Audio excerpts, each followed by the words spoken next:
Si Secretary Guevara, Menardo Guevara, ang ginawa ng Task Force PhilHealth matapos itong mabuo. Una, ipinag-utos ng task force na bilisan ang ginagawang investigasyon or special audit para maresolba ang mga pending cases laban sa mga opisyal ng PhilHealth. Dahil dito, sinuspinde ng Office of the Ombudsman ang 13 key officials ng PhilHealth. First batch lang po ito. Nagsagawa ng hearings ang task force. Nakatutok sila sa centers of fraud tulad ng IT system, legal sector ng PhilHealth at iba pa. Tinitignan din ng task force ang interim reimbursement mechanism at financial management ng PhilHealth. On other matters, para maprotektahan ang publiko sa COVID-19, magiging cashless, contactless na transaction ang tollways no later than November 2, 2020 ayon sa DOTR. Ang contactless transactions ay patutupad sa South Luzon Expressway, SLEX, Manila Cavite Toll Expressway, Cavitex, North Luzon Expressway, NLEX, South Metro Manila Skyway, Southern Tagalog Artelia Road, STAR, Tollway, Subic-Clark Tarlac Expressway, SETEX, Cavite Laguna Expressway, CALAX at iba pang road networks. COVID-19 naman po tayo ngayon. Makikita po natin sa ating screen na ang sumatotal na kaso sa buong mundo ay 24,085,646. Ang mga namatay po sa buong mundo ay 824,230. Ang top 5 countries po ay ang Estados Unidos na merong 5,821,195 cases. Ang death rate po, ang sumatotal na namatay po sa Amerika ay 179,695 or meron po silang 3.1% case mortality rate. Susunod po ang Brazil, merong 3,717,156 na kaso. Ang mga namatay po ay 117,665 or 3.2% case fatality rate. Ang India, meron pong 3,234,474 cases. Meron po silang mga namatay na 59,449. Ang case fatality rate po ay 1.8%. Sa Russia, meron po silang 968,297 na kaso. Ang mga namatay po ay 16,638 or case fatality rate of 1.7%. Sa South Africa po, meron po silang 615,701 na kaso. Mga namatay po ay 13,502. Ang case fatality rate po nila ay 2.2%. Sa Pilipinas po, ang sumatotal na kaso natin ay 202,361. Meron pong mga namatay na 3,137 or a case fatality rate of 1.5%. Meron po tayong sumatotal na 2,245,872 na mga na-test na. Ang mga nag-test po ay 83 licensed RT-PCR laboratories at 27 licensed gene expert laboratories. Sa numero po na na-test natin, ang mga positibo po ay 202,361, bagamat ang mga kasong aktibo ay 65,764. Sa mga aktibong kaso po, ang asymptomatic ay 6.3%, ang mild ay 91.6%, ang severe po ay 0.9%, ang critical po ay 1.3%. Dumadami rin po ang mga gumagaling. Meron po tayong recoveries na 133,460 at ating deaths nga po ay 3,137. Nakikiramay po kami sa inyo. Now, ito po ang napakagandang comparison kung ano po ang mga naging case doubling rate natin at saka mortality doubling time dito sa Pilipinas. Noong Marso 15 po ng taong ito, ang ating case doubling rate po ay 1.55. Ibig sabihin, sa isang araw lamang, dumodoble na yung kaso ng COVID. Noong June 1, 2020, matapos po tayong nagkaroon ng ECQ, humaba po yung case doubling rate, halos isang linggo na po at 6.26 days. Ngayon po, August 26, ang mabuting balita po, ang ating case doubling rate ay halos 10 araw na po at 9.87 days. Samantala, ang ating mortality doubling rate po noong March 15, ito po ay 0.96 days. Ibig sabihin, halos isang araw dumodoble yung mga namamatay. Noong June 1, 2020, dumodoble po ang namamatay every 8.29 days. Ngayon po, ang mabuting balita, dumodoble po ang numero ng namamatay after 14.46 days. Ano pong ibig sabihin nito? Na kaya po ng ating mga ospital na ang responsibilidad or pagilingin ang mga nagkakasakit dahil po sa COVID-19. Mas magaling na po ang ating healthcare workers, no? Mas kilala na natin ang COVID-19 at dahil dito mabubuhay at magtatrabaho tayo kahit nandyan po ang COVID-19 virus. Dito po nagtatapos ang ating presentasyon. Meron po tayong dalawang panauhin. Una-una po, dahil pasukan na po ng ating mga anak sa kolehiyo. Ako po ay dalawang aking anak sa UP. Kasama po natin ngayon si CHED Commissioner Chair, CHED Chairman Popoy de Vera.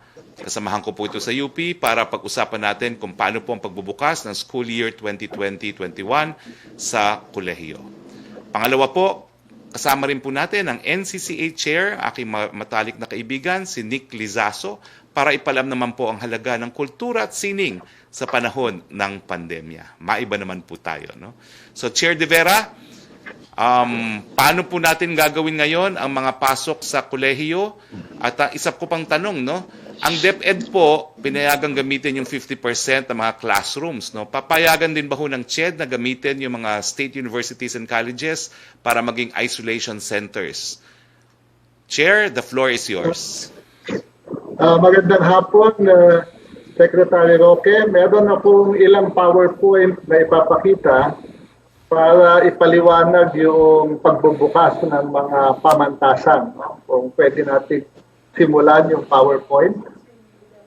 Yes, Chair. Simulan na natin ang PowerPoint ni Chair De Vera, please. Okay. Meron akong maiksing ulat sa kalagayan ng higher education, particular sa pagbubukas ng klase. Next slide, please. Noong diniklara ng Pangulo ang quarantine noong Marso, ang utos ng komisyon sa lahat ng mga pamantasan ay mag-adapt ng flexible learning para sa kanilang pagtatapos ng semestre at sa mga susunod na semestre. Tatlo yung option sa flexible learning sa higher education. Ang una ay yung tinatawag na full online. Itong sistemang ito ay pinakaangkop sa mga lugar na malakas ang internet connection, may mga gadget ang mga bata, at ang mga teacher ay may kakayanan na magturo online. Maraming mga pamantasan ang gumagamit na nito bago pa ng COVID at sila'y nagpatuloy na gamitin ito sa panahon ng pandemya. Yung pangalawang option ay yung tinatawag na kombinasyon ng online at offline. Ito yung tinatawag ding blended. Ito ay pinakaangkop sa mga lugar na merong konti na internet connection.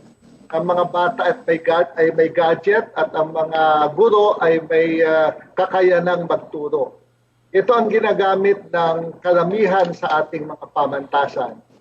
At yung ikatlo ay yung pure offline. Ito ang sistema na ipinapabaon sa bahay ang mga asignatura at mga requirements ng mga bata.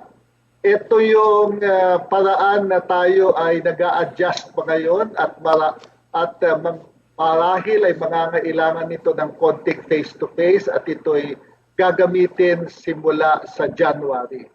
Next slide, please. Kaya noong Mayo, ang in-approve ng IATF na opening ng classes para sa higher education ay tinatawag na rolling opening of classes based sa delivery mode o flexible mode na in-adapt at compliant sa health protocols. Yung mga pamantasan na kayang mag-full online ay maaring magbukas simula June.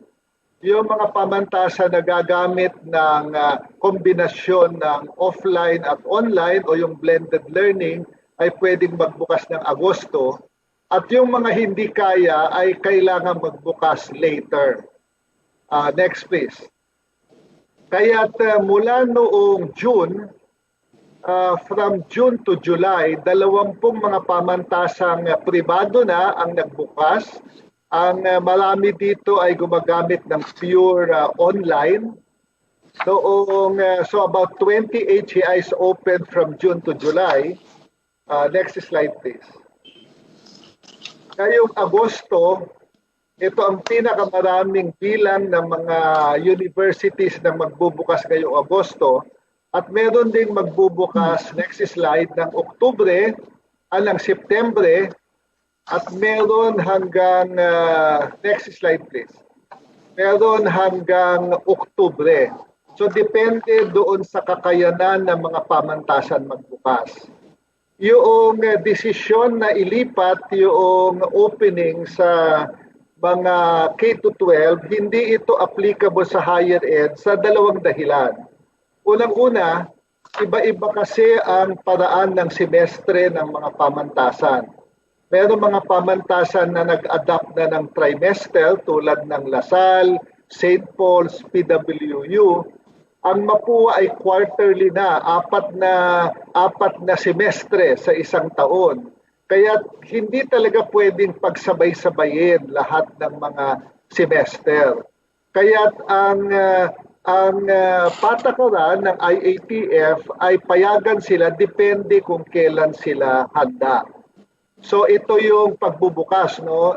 May mga iba na nag-adjust ng kanilang pagbubukas dahil hindi pa sila handa. Meron hanggang Oktubre.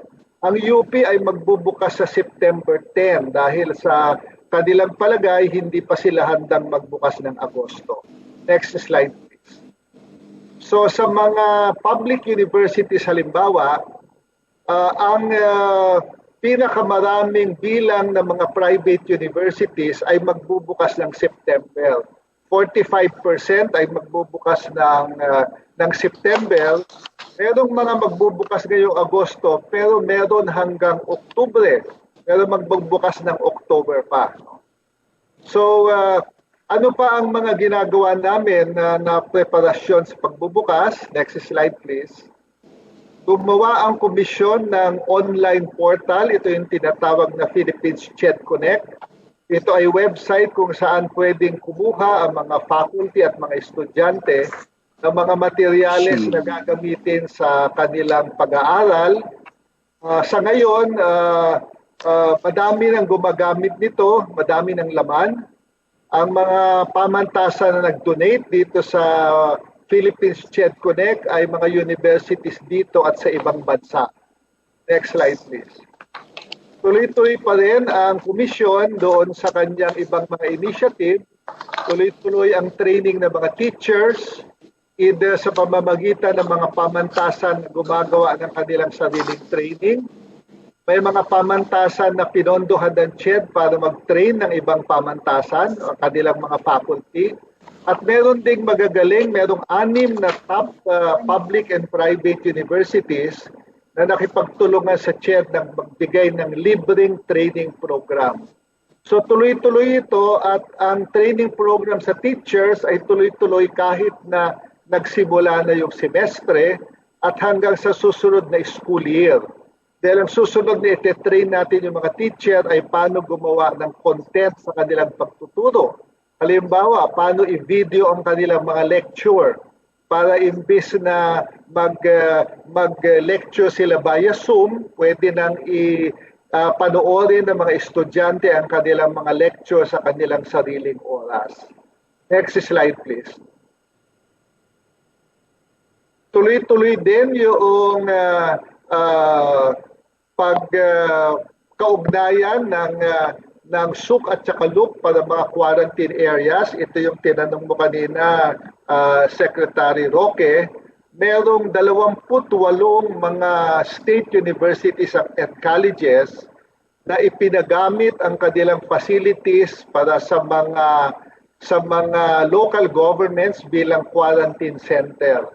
At nakatulong na ito sa halos 20,000 mga taong na i-quarantine dito, kasama ang mga locally stranded individuals, kasama ang kasama yung mga asymptomatic, kasama yung mga PUI. Ito'y sinimulan natin noong June at tuloy-tuloy ito hanggang kailangan ng local governments yung pasilidad ng mga state universities. Binigyan din natin ng pondo ang mga state universities na magpatuloy gumawa ng mga face mask, mga face shields, disinfectants, at magbigay ng psychological support para sa estudyante at faculty.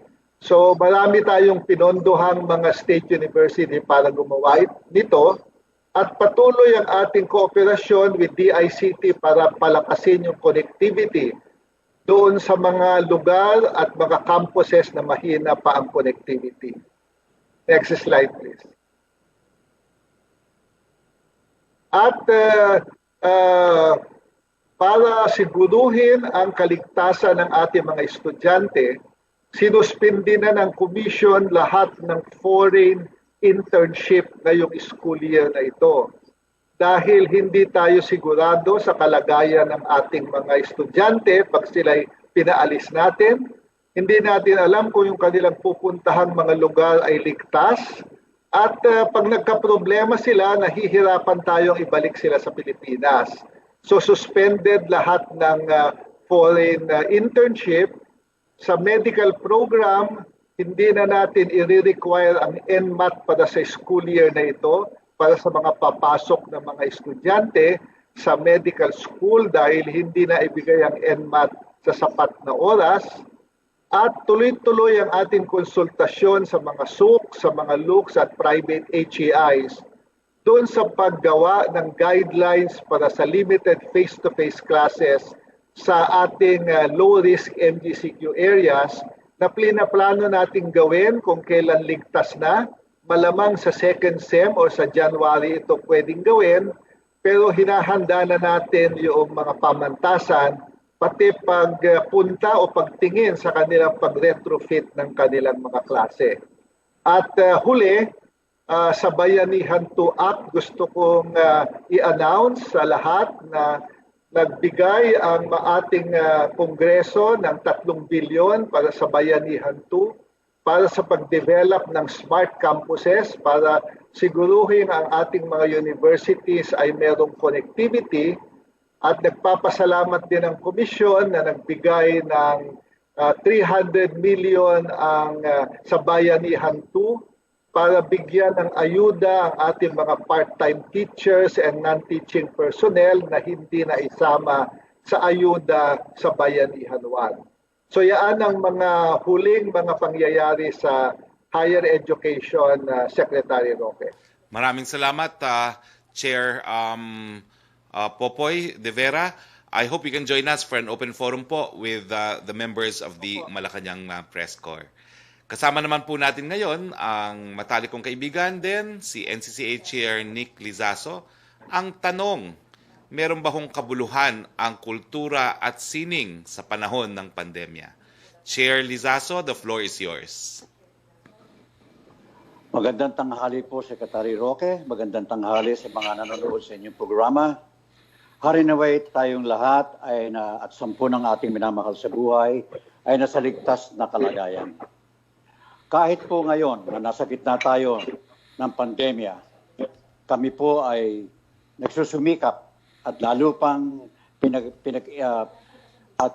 pinamamalas namin ang kahalagahan ng kultura.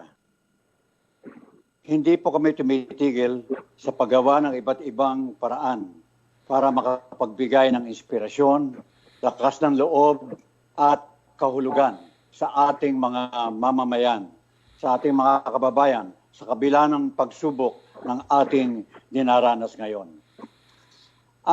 Ano po ang layunin ng NCCA sa pagbibigay ng cash assistance? Dahil po sa pandemya, naranasan po natin ngayon, kabila ng ang ating mga artists, mga cultural workers, ay nawala ng pagkakataong makapaghanap buhay. Lalo na po yung marami sa mga iyan ang tinatawag nating freelancer. No work, no pay, and no employee-employer relations. Kaya malaki po ang pagsubok talaga na naranas nila ngayon. Bilang pangunahing ahensya ng pamahalaan para sa kultura at mga sining, minabuti po ng NCCA na bumuo ng cash assistance program upang mag-abot ng tulong sa ating mga kasamahang artists at cultural workers. Sa kabuuan po, nagbigay tayo ng almost 69 million na nagsimula noong Abril. At hanggang ngayon nagbibigay pa rin po tayo. At ang natulungan po natin ay mga nasa 9,600 cultural art workers, cultural artists na po. At meron pa po kami tinutulungan mga 1,000. Dito po ay nationwide. Sino-sino po at ilan ang beneficiaries ng NCCA, cash assistance? Meron tayong cash assistance program sa NCCA. Una ay ang arts program o quick response for natural and human-induced disaster. NCCA assistance program in response to call for bayanihan to heal as one. Ito po ang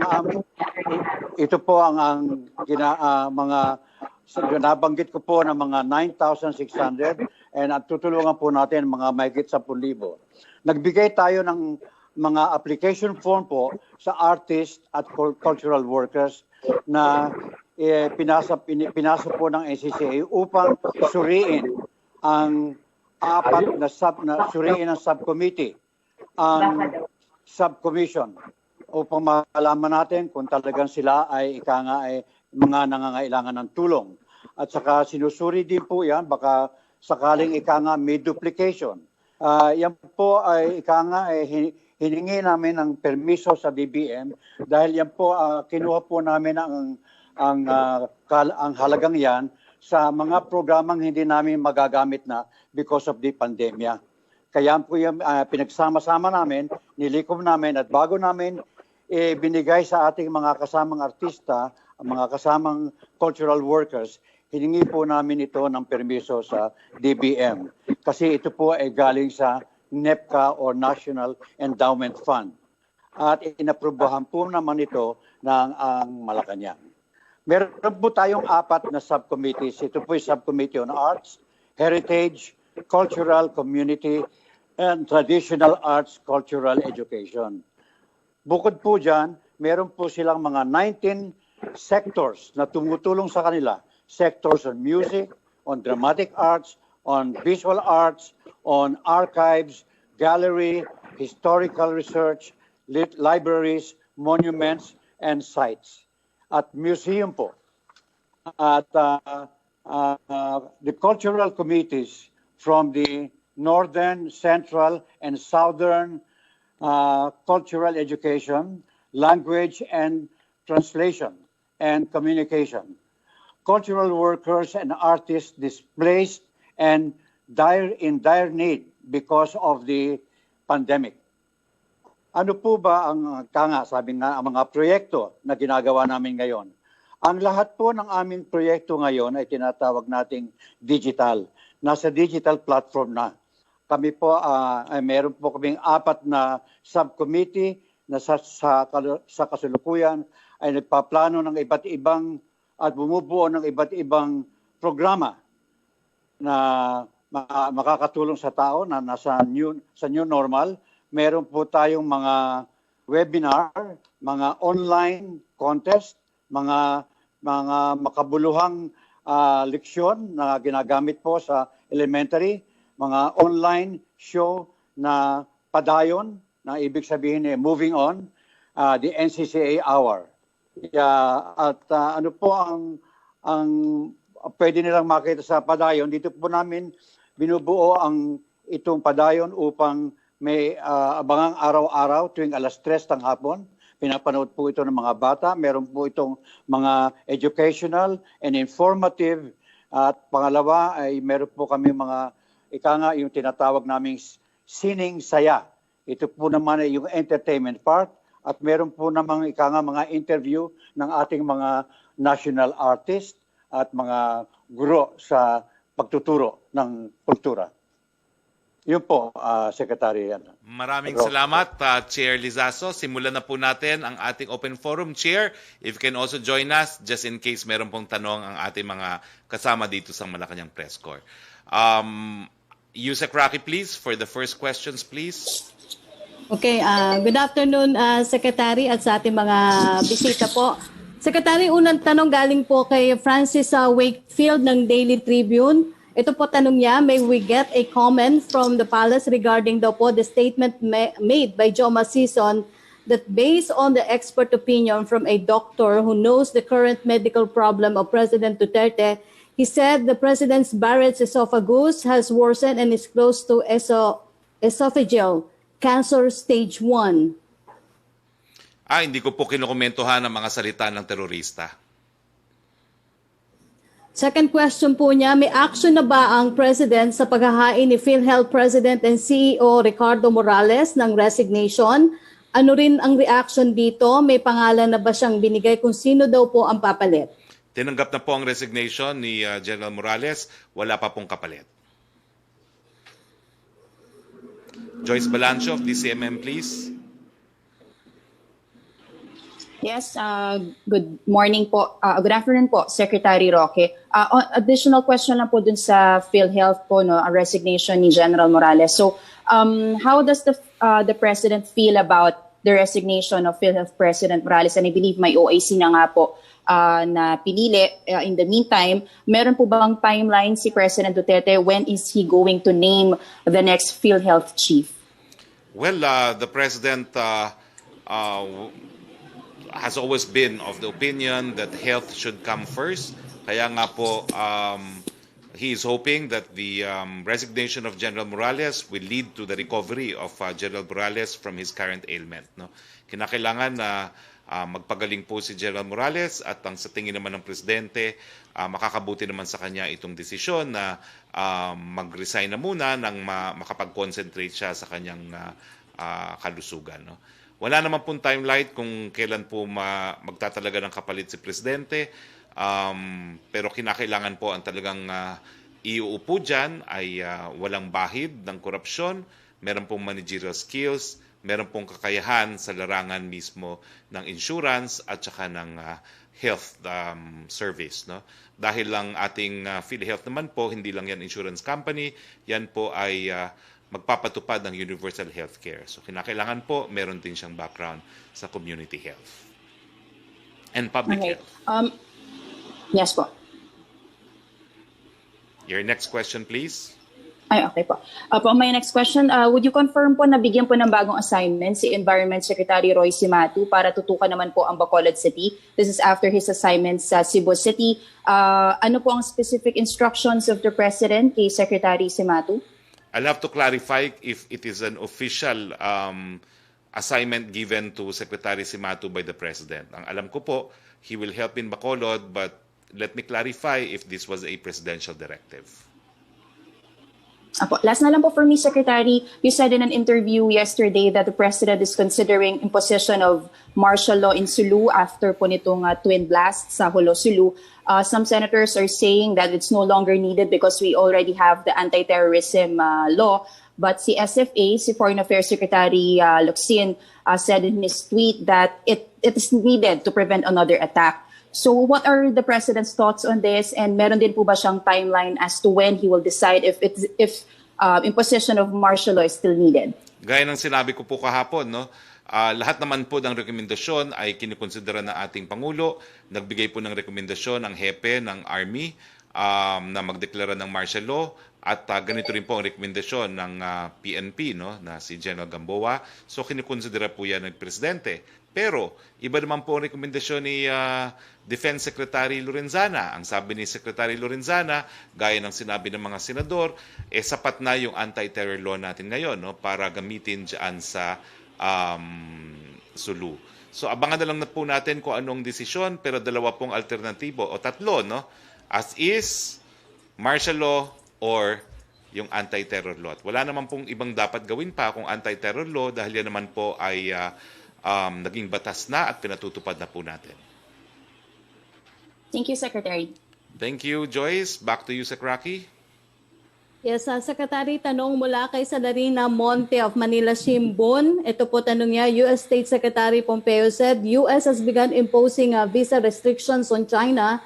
Individuals responsible for or complicit in either the large-scale reclamation, construction, or militarization of disputed outposts in the South China Sea, or the PRC's use of coercion against Southeast Asian claimants to inhibit their access to offshore resources.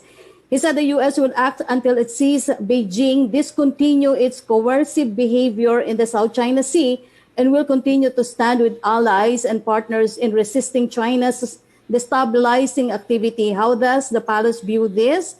Thus, the Philippines, being one of the claimant countries in the South China Sea, welcome this action of the U.S. against China.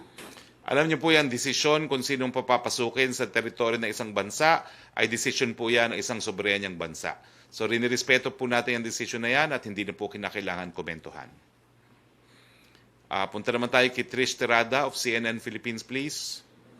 Hi, Secretary. Magandang tanghali po. Sir, balik po ako dun sa PhilHealth. No? I understand na wala pa pong napipili si Pangulo. Pero ngayon po ba, meron na po ba tayong set of possible candidates to replace former PhilHealth President Ricardo Morales? And kung wala pa pong replacement, sir, kinukonsideran rin po ba ni Pangulo na yung advice nitong Task Force PhilHealth to allow the GOCCs in making recommendations about the restructuring PhilHealth po? Well, alam niyo, hindi naman po nagkukulang ang mga tao na merong talagang kakayahan para mamuno at manilbihan sa gobyerno dahil karangalan naman talagang manilbihan sa gobyerno.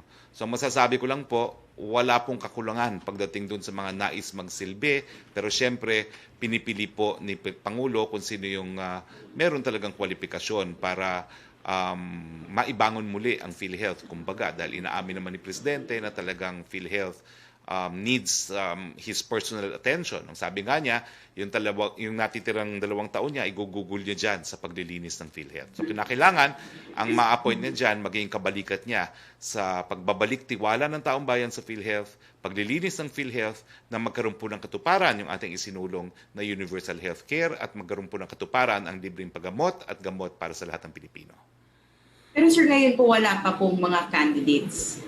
Well, there are already names being considered, pero nag-iingat po ang Presidente sa pagpili.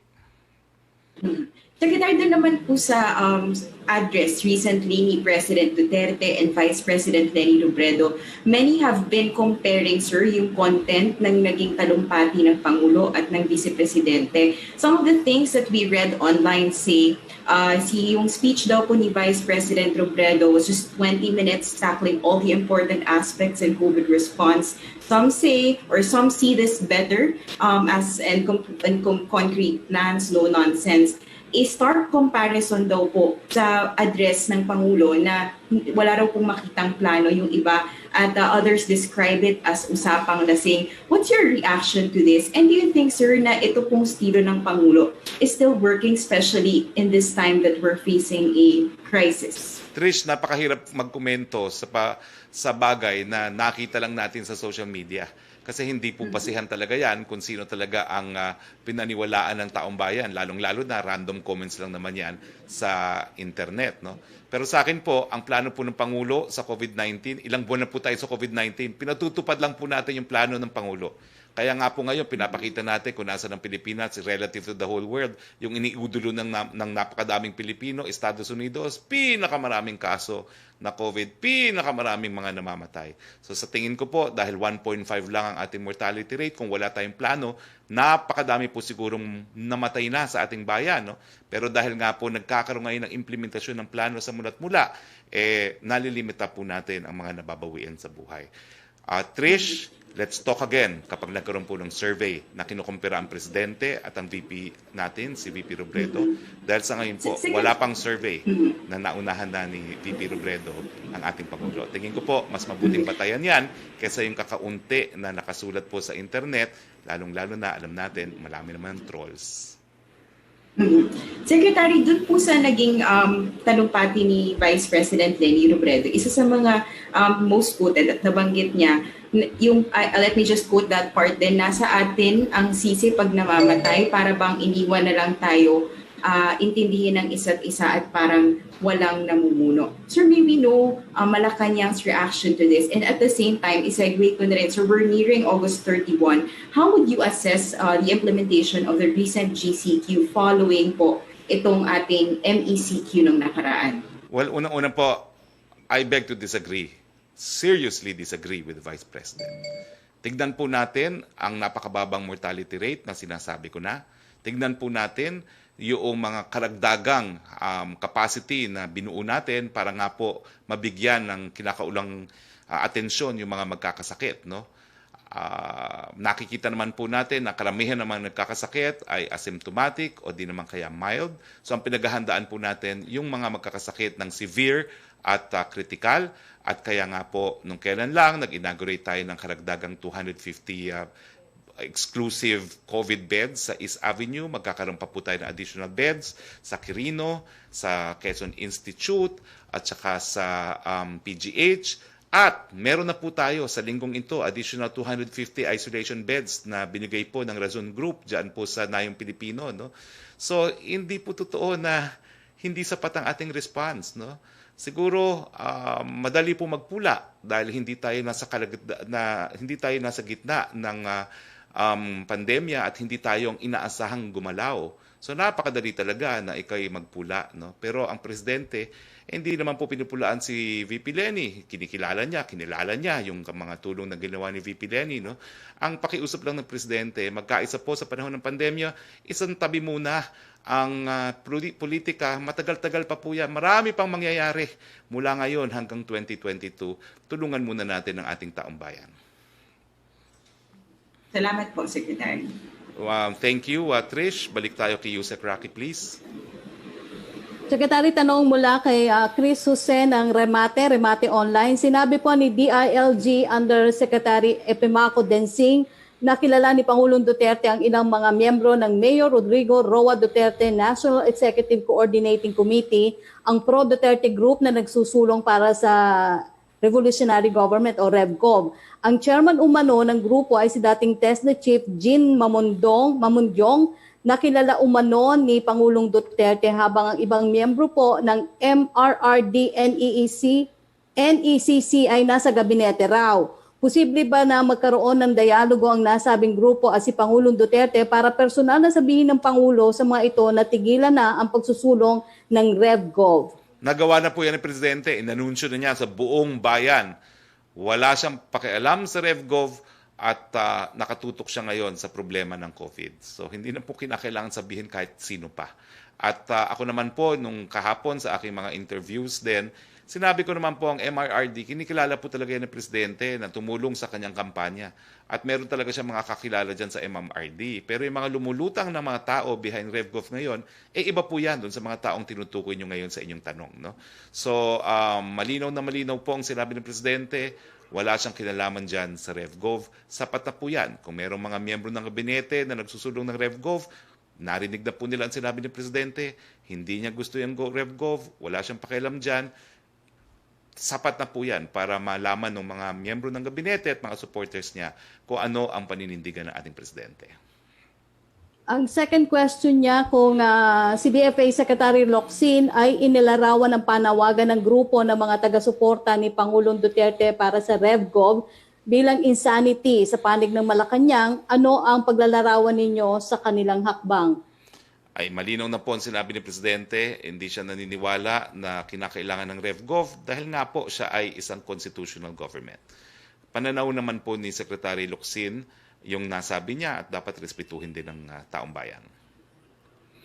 Punta naman tayo. Thank you, Yusek Roque. Kay Melo Acuña, please. Magandang tanghali po, Secretary Harry. Magandang Ang tanong ko muna ay para kay Chairperson De Vera ng CHED.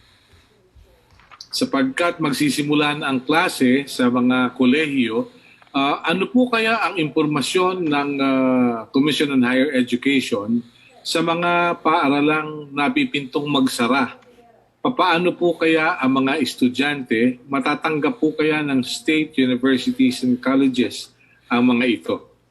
Chair De Vera, please. Chair De Vera, please.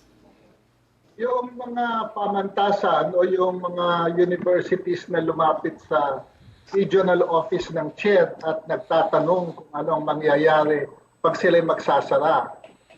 Continuous ang aming usapan dahil sisiguruhin muna ng komisyon o dapat siguruhin ng university na yung mga estudyante ay makakalipat. Yun ang unang requirement. Dahil yan ay responsibilidad ng isang pamantasan, ibig sabihin yung kanilang credentials ay kailangan maibigay at sila ay makalipat sa public or private universities. Yung isa pang tinitignan namin ay kung gaano sila katagal titigil. Kasi ang isang problema dyan, pag sila ay nag-retrench ng kanilang faculty halimbawa, kung sila ay kukuha ng bagong faculty, ang unang tanong dyan, ang kanilang mga degree programs ba ay kailangang i-authorize muli ng CHED? Dahil ang isang private university, pag magbubukas ng isang degree program, ini-evaluate muna ng commission yan. At ang isang ini-evaluate ay yung kakayanan ng mga faculty. Ano yung credentials ng faculty na magtuturo. So kung existing yung degree program mo, pero nag-retrench ka ng faculty at mag-hire ka ng mga bago, ang tanong, ikaw ba ipapayagan ng komisyon na magbukas muli dahil iba na ang mga magtuturo? So maglalabas ng komisyon ng isang memorandum circular diyan sa susunod na linggo. Sa aming konsultasyon, ang lumalabas na consensus, kung magsasara naman ng isang taon lang at magre-retain ng lagpas 50% halimbawa ng faculty, baka hindi na kailangang i-authorize ulit ng CHED yung pag-offer ng degree program. Baka payagan na. So naghahanap tayo ng common ground na hindi bababa o masisiguro natin yung kalidad ng edukasyon. At the same time, gusto din natin tulungan yung mga private universities na nagigipit ngayong panahon ng pandemya.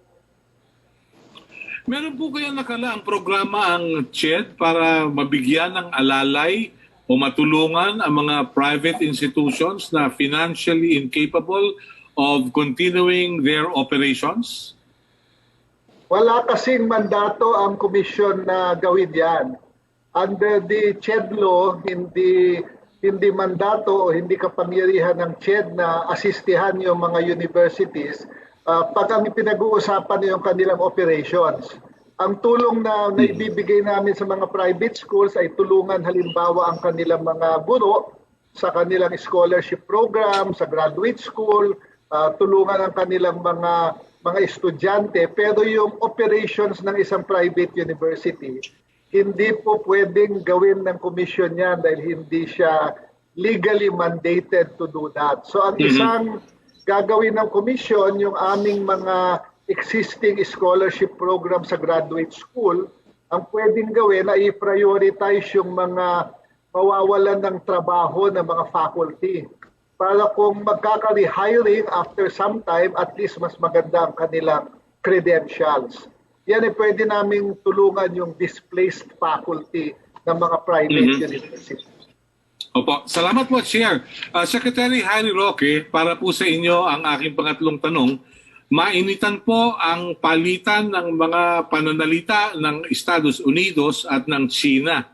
Meron po tayong independent foreign policy. Paano po natin babalansehin yung interes ng Pilipinas sa nag-uumpugang bato ng mga ito? Salamat po. Malinaw po ang posisyon ng ating presidente. Ang itataguyod po niya ay ang pangnasyonal ng interes ng Pilipinas sa gitna po ng banggaan ng dalawang dambuhalang mga bansa.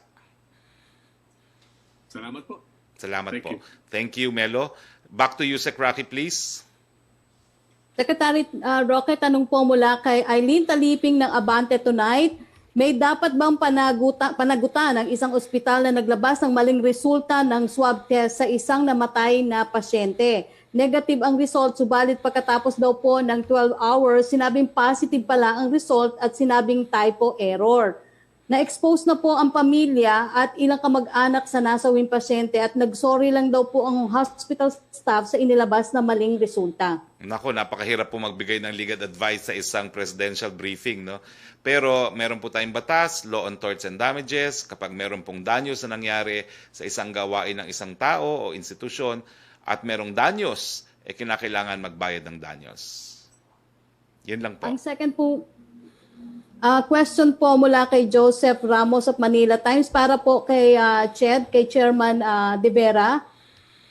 Chairman De Vera, ito po yung tanong niya, what are the possible sanctions of UST if its men's basketball team will be proven guilty of violating the IATF quarantine protocols for putting up the students into training into Sorsogon since June?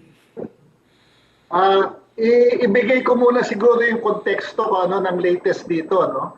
Yung unang investigasyon kasi ay sinimulan ng Philippine Sports Commission, ng Games and Amusement Board at ng Department of Health dahil sa paglabag sa Joint Administrative Order dun sa conduct ng sports activities. Kaya ito yung sinimulang investigasyon. Ngayon, kahapon, isinama na ang CHED dun sa usapan dahil yung unang investigasyon ay yung violation ng protocol sa sports activities. Pero kailangan tandaan natin, itong mga athletes na ito ay estudyante din. Kaya sumama na ang CHED doon sa investigasyon dahil yung unang investigasyon ay yung athlete part. Ngayon, yung student part, yan ay under ng komisyon.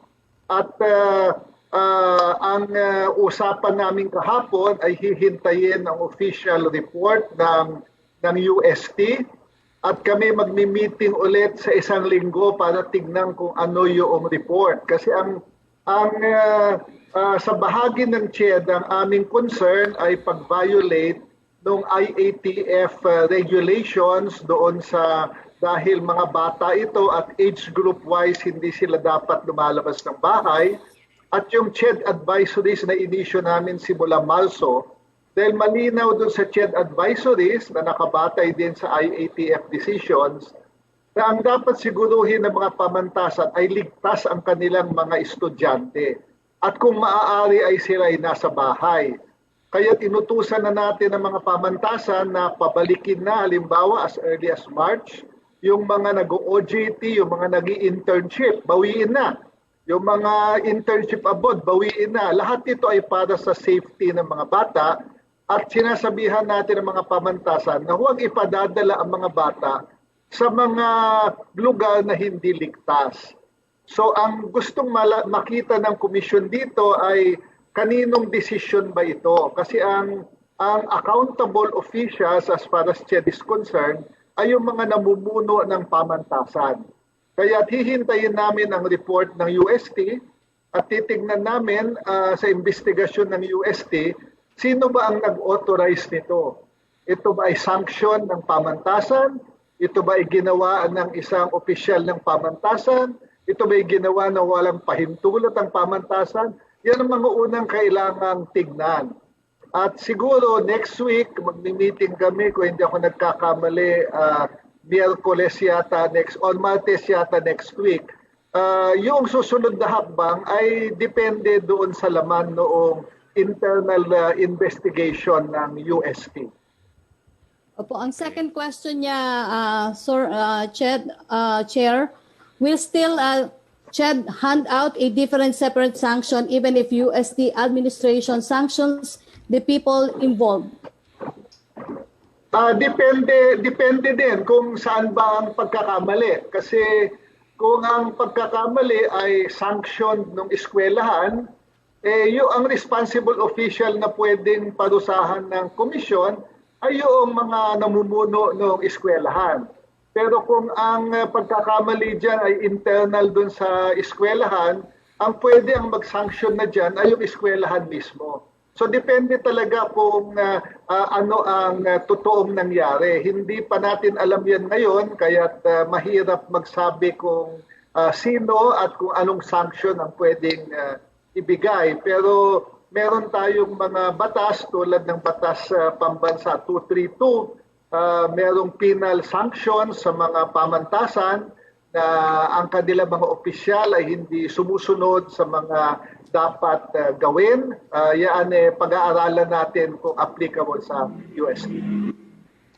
Okay. Salamat po, sir. Thank you, Chair. Thank you, Yusek. Pierre Nada, please. Hi, Sec.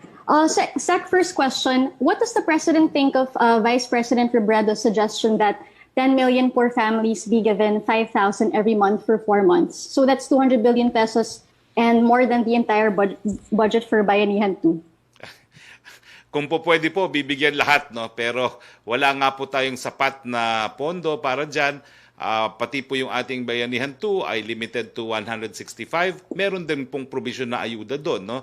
Pero kakaunti lang po yon compared dun sa binigay natin nung nauna under Bayanihan 1. Yung Bayanihan 1 po was a historic funding program. It was the biggest funding program that we have ever implemented as a republic. So, sir, to clarify, you're rejecting this proposal. You're saying it's not feasible. Well, hindi po sapat, no? Dahil alam niyo naman po, in public finance, hindi ka po pwedeng gumastos nang wala kang source of the possible expenditure. Pero sir, pwede naman mag-loan, di ba, sir? But anyway, sir, next question, sir. When you're asked to disclose the real state of the president's health, you always say it should be enough for the public that we can see the president's weekly speeches. But these are all edited and not live. The public hasn't seen the president live for a month or since his SONA. So will the president be willing to hold a live press briefing just to dispel all rumors about his health? We're talking about it, no? We're talking about it. But, you know, sir, what are the considerations in the discussion? Again, Pia, no? He's a lawyer. He knows his obligation. He took an oath as a lawyer and as president to uphold the laws of the land and the Constitution. And the Constitution only says if there is a serious illness, is there an obligation to reveal to the public the details of his health condition. No? So susundin po yan ng presidente. So hindi po totoo na ang palaging sinasabi ko ay nakikita niyo siya linggo-linggo. Sinasabi ko rin po, alam niya ang responsibilidad niya bilang isang abogado at bilang isang presidente. Okay, sir, last question. Sir, who made the call for the president's speeches to be edited? Was it the president himself? Because before naman the pandemic, sir, he would speak live and without edits. So what prompted the change in the messaging strategy? It's the president is always consulted because, Pia, we are editing it because it's not just an address to the nation. It's also a meeting with select members of the cabinet. And we edit out the portions which are not for public consumption because, as I said, you cannot make good policy just on the basis that they are popular policies. No? So that is why there is executive privilege. So that is why we edit the airing of his messages because it's intertwined with a meeting with some of his cabinet members. Pero sir, yung July 13 speech niya in Holo, it was a message that is usually aired. I'm sorry, Pia, 3 questions only. That was your third question. Out. But it wasn't in any meeting naman, sir. Wala namang command conference during that speech. 3 questions lang po tayo, no? Yusek Roque, please. Okay, Secretary Roque? Yes, please. Tanong from Maricel Halili of TV5. PhilHealth President Ricardo Morales said Secretary Roque may now take over the agency. In a text message to a reporter, he even cursed. What's your reaction to this? Are you willing to take a post in PhilHealth? What do you want to say to him? Well, General Morales, I'm praying for your good health. May you recover and may you live long. Thank you, Secretary. I think si Joseph Morong na po. Joseph Morong, please. So may hindi ka sinagot dun sa second part ng question ni Mase. Are you willing to take over PhilHealth? I'm a presidential spokesperson po. I'm busy with my job right now. All right, sir. Sir, with regard, in addition kay General Morales, no, yun po bang act of resignation and also dun sa ibang mga officials, does it absolve them of criminal or administrative liabilities? No. The law is very clear. If there is criminal liability incurred when you are in office, it subsists, and public officers can be held liable for them whether or not they continue to be in office. So we can expect some cases if may evidence. Sir, yun pong kay PRD na you said that you are talking about the possibility of him facing the media. How is this shaping up? Ano ba to, sir? Zoom, or will you require the MPC to go to wherever the president is but practice social distancing? How is this shaping up? It's speculative. Let's see first if the press briefing will take place. But if it does, it will have to be similar to what we're having right now. All right, sir. Sir, yun pong sa CQ, no? So by Monday, August 31, mag-expire na yung GCQ again after 2 weeks. And you said that the case doubling rate is at 9.8 something, no? Nearly 10. But the requirement for MGCQ is 28 days. So parang, sir, just based on that, mukhang medyo malabo ba tayo, sir, mag-GCQ and we're going mag-MGCQ and we're just going to stay GCQ after the 31st? All I can confirm is you're correct. No, the case doubling rate has to be 20 plus days before we can hit MGCQ. So therefore, we stay GCQ. That will be a decision of the IATF, for which I cannot preempt them. No. Third question, sir, can please. I go to Popoy, Chairman Popoy? One lang. Yes, please. 56 pa naman. Chairman. Hi, sir. How are you doing? Sir, may proposal po to include yung, ano ba to? Reproductive health, yung pagpa-practice ng safe, you know. Kasi, gusto niyo po ba yun? Are you in favor of it? Yung po sa curriculum, yung contraceptives, paggamit ng contraceptives to avoid teen pregnancies. May proposal, sir, to include that in the curriculum. Are you in favor of it? Well, we will have to look at how the curriculum is currently structured kasi hindi naman humihingi ng bagong subject. Mas mahirap yan if you have a separate subject because the number of units and the curriculum in general education has already been decided and is already being implemented. If the addition is just to integrate it, that will be an easier thing to do. The concern of the Commission is on how it can be integrated and in what subjects it can be integrated. So that can be studied and that can be implemented if that is approved by Congress. Ganyan naman ang position ng Commission doon sa mga congressionally mandated new topics. We object only if it requires a new subject. But if it is integrated in existing, that is not a very difficult thing to do. All right, sir. Thank you, Chairman. Thank you, Secretary Roque, for your time. Thank you, Joseph. Yusek Roque, please. Okay, Secretary, tanong mula kay Jenaline Kabiling ng Manila Bulletin. Why has the palace stopped releasing the president's daily official schedule? Is the palace hiding something about the president's health? No, we've never released that. That's always been confidential. In fact, I receive a copy of the schedule, and there is always a warning there that it's considered as a secret information. Ang second question niya, when was the last time the president had a medical check-up, and will you release the results of such check-up, and should the vice president be ready to any eventuality? Alam niyo po, uulitin ko po, no? Abogado naman pong presidente, kung meron siyang seryosong karamdaman, ipagbibigay alam niya sa publiko. Tanong naman po mula kay Rose Novenario ng Hataw, sabi ng Pangulo, kapos na ang kaba ng bayan, kaya dapat ibukas dahan-dahan ng ekonomiya. Bakit po hindi niya utusan ng mga opisyal ng gobyerno na magsakripisyo, hindi lang mga ordinaryong mamamayan sa panahon ng pandemya? Kaya ba ng Pangulo na ipabalik sa kaba ng bayan ang kinubrang perks and allowances at bawasan ng daang-daang libong pisong sweldo kada buwan ng kanyang mga opisyal sa nakalipas na 5 buwan? Total ay nag-work from home ang karamihan sa kanila. Alam niyo po, lahat ng departamento pinabalik po sa National Treasury, kung hindi po ako nagkakamali, up to 30% of all their budgets para nga po ponduhan ang COVID. So when you're talking of cutting on expenses, wala po tayong choice. Dahil nga po, hindi naman natin inisahan itong COVID nito, itong pandemyang ito, at ginawa na po yan ng Presidente. Pinabalik na po niya ang 30% ng budget ng mga ahensya ng gobyerno para magamit po sa COVID. Ano naman po mula kay Sam Medenilla, yung first question niya ay nasagot niyo na, Secretary. Yung second question, ask lang po namin ang reason ng Office of the President for requesting for 4.5 billion for its confidential and intelligence funds under the 2021 NEP. Is the government willing to allocate some portions of this fund for its COVID response instead? Well, alam niyo po yan, tawag lang po dyan confidential.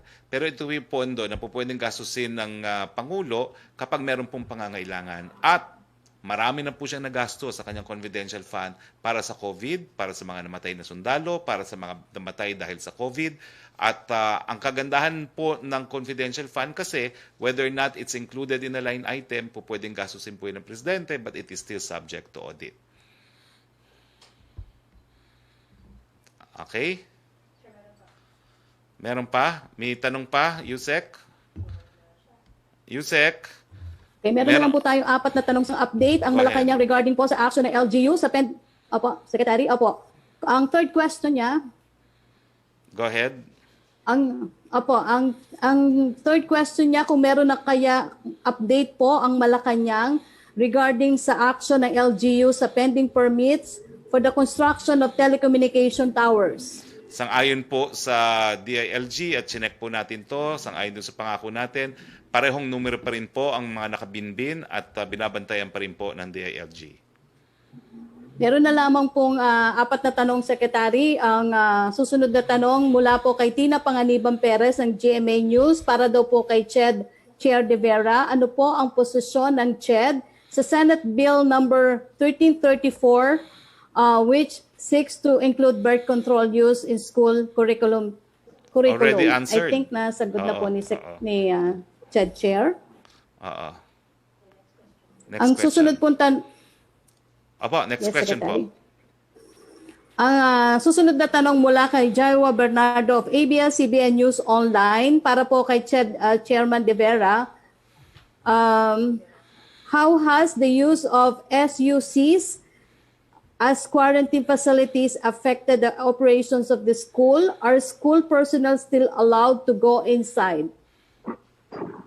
Doon ho sa unang-una, doon sa pagpili kung anong facility ng eskwelahan ang gagamitin, yan ho ay desisyon na kasama yung Public Health Experts Group na ginawa ng CHED. Ito yung grupo na pinamumunuan ni Dean Jun Belisario ng UP College of Public Health ng Manila, yung SUC at saka yung LGU. So sila ho ang namimili kung ano yung pinaka-appropriate na lugar doon sa university na pwedeng gamitin quarantine facility. So yan ho'y merong proseso sa pagpili niyan. Ikalawa, yung quarantine facility, hindi ho ito gagamitin parang ospital. Ito ay pang-quarantine ng mga LSI, yung mga nagta-travel, etc. So ito'y hindi kasing delikado ng gagamiting facility for patients, no? At ikatlo, wala naman po kasing face-to-face classes ngayon. So bakante yung facilities ng pamantasan at tuloy-tuloy ang pag-monitor yung mga ibang quarantine facility dahil konti lang yung pasyente. Nung wala na, isinara na ng local government, yung mga iba naman ay tuloy-tuloy pa. So ligtas yung mga pumapasok na skeletal force ng pamantasan dahil sinigurado do sa pagpili ng facility na ito yung pinakaligtas na bahagi noong pamantasan. Kasama ho ang Department of Health sa region yan, tsaka yung health personnel ng local government sa pagpili noong quarantine site. So, ang isang major consideration ay yung kaligtasan ng mga papasok na empleyado at mga guro. Okay, salamat po, Chair De Vera. For Secretary Roque, ito po, may 2 tanong na po si Vance Fernandez ng Police Files. Kayo na nagbitiw si PhilHealth President Morales, may plano po bang i-reorganize o i-revamp ng Pangulo ang kabuuan ng PhilHealth para daw po maiwasan muli ang korupsyon? Ay, yan po isang possibility, no? Bagamat ang PhilHealth po ay binuo po yan ng isang batas, no? So the reorganization cannot also violate the law, no? So it has to comply with it. Ang last question po ni Vance Fernandez, may napupusuan na po ba ang Pangulo na bagong PNP chief? Wala pa po. Naririnig lang natin ang mga contenders, pero ako mismo po, hindi ko kilala lahat ng mga contenders, no? Pero in due time po, kinakailangan mag-anunsyo na po ang presidente dahil alam ko po magbe-birthday na si Chief Gamboa. At maraming salamat nga pala, Chief Gamboa, no, dun sa pinarating nyo dito sa Malacanang ngayong araw. Okay, so kung wala na pong questions, maraming salamat po sa lahat ng kasama namin sa Malacanang Press Corps. Maraming salamat, Yusek Roque. Maraming salamat, Chairman De Vera and Chairman Nick Lizazo. Sana po maimbitahan namin kayong muli. At syempre po, maraming salamat sa inyong lahat sa inyong pagtutok dito sa ating press briefing. Sa ngalan po ng ating Presidente, Rodrigo Roa Duterte, ito po ang inyong spokes Harry Roque, nagsasabing, keep safe Philippines at magandang hapon sa inyong lahat.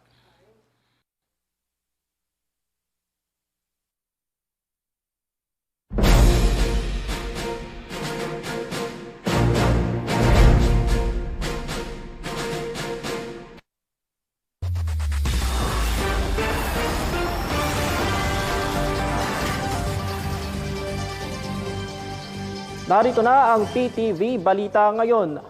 Nanindigan si Foreign Affairs